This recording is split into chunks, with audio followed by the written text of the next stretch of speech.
Grammar Coin were OG projects, and we believe some people think that we're old or we're slow, but still there is a reason that we're still here, and I'm still here, and people are still buying IOST and root for it. So today I'd like to share what we prepare and what we are thinking and what we aiming for coming next cycle. This is me. I'm the CEO of IOST. I worked in blockchain industry over 8 years. Before I joined IOST, I worked in consulting industry and startup, a few startups, and one of them actually conduct IPO this year in Korea. So let me briefly introduce IOST. Back in 2017, lots of projects are focusing on the performance side. So because mainly Ethereum was so slow, and all the projects were saying that we want to become an Ethereum player, and we are actually one of them. But the only difference that we brought to the market is because we launched our mainnet relatively early. We were noticed as force operatable L1 by DevRadar. So because of this, we received a good feedback from the market even if it was during the bear market in 2019.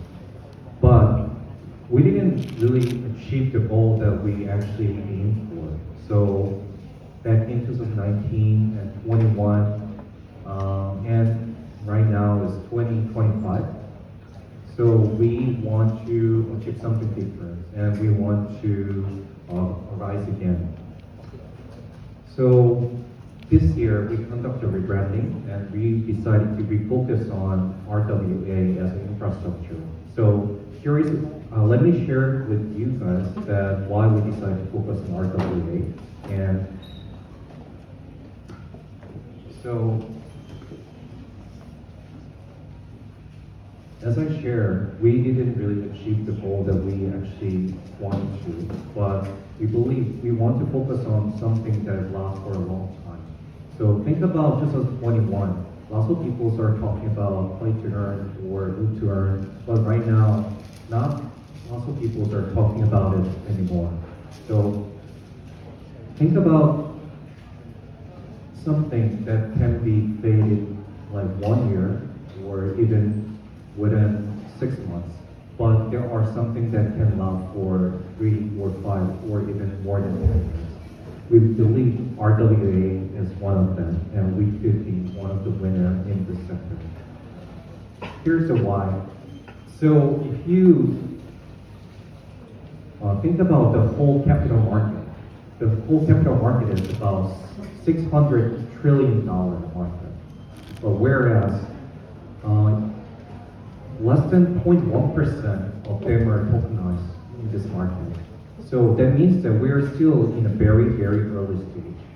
So if you're looking at this graph from 2020 to 2025, so the whole market is growing every year 38% CAGR. So 2020, it was only 3 billion. This year is expected to be a 16 billion market. So every year it grows more than 38%. And we believe that it's gonna be more exponential. And we believe that there is something, big opportunities there. So as I said, this is just the beginning, and lots of assets will be on-chainized and tokenized, and it will be growing a lot faster compared to now. We believe there are 3 pillars on an RWA chain. Number 1 is regulation. Number 2 is liquidity. Number 3 is tokenization. So number 1, let me explain regulation. So since we need to bring a TradFi asset to be on-chainized, so we need to follow all the regulation, and the chain needs to be compliant. And number 2, we need to find the right asset and make it tokenized. So we need to tokenize the right asset, and we need to onboard those on-chain. And number three is liquidity. Even if you bring right offset, even if you follow all the compliance, if there is no buyer, if there is no one is interested in your offset, then that doesn't mean anything. So these three pillars need to be well matched, and we believe that from previous experience, we have all three already.